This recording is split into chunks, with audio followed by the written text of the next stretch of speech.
మిత్రులారా, ముఖ్యంగా యువ మిత్రులారా, డాక్టర్లు, లాయర్లు, ఇంజనీర్లు, ఈ సమాజంలో ఉన్న ఐఏఎస్, ఐపీఎస్లకు అందరికీ, వ్యాపార వర్గాలకు నా సూచన ఒక్కటే.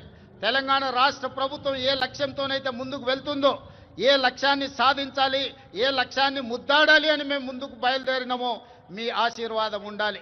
మీరు అండగా నిలబడాలి. ఈనాడు తెలంగాణ రాష్ట్రం దేశానికి కాదు ప్రపంచానికి ఆదర్శంగా తీర్చిదిద్దాలంటే మీరందరూ అండగా నిలబడండి, ఆశీర్వదించండి.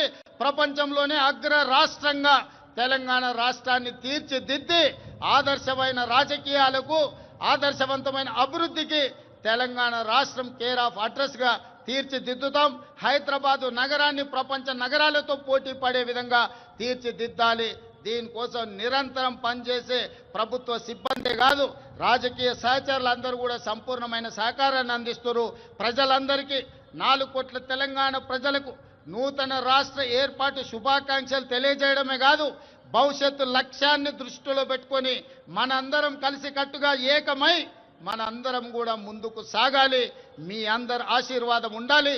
తప్పకుండా తెలంగాణ రాష్ట్రాన్ని దేశంలో అగ్రగామి రాష్ట్రంగా నిలబెడతానని మీకు అందరికీ తెలియజేస్తూ మీ అందరి దగ్గర సెలవు తీసుకుంటున్నా. ధన్యవాదాలు మిత్రులారా.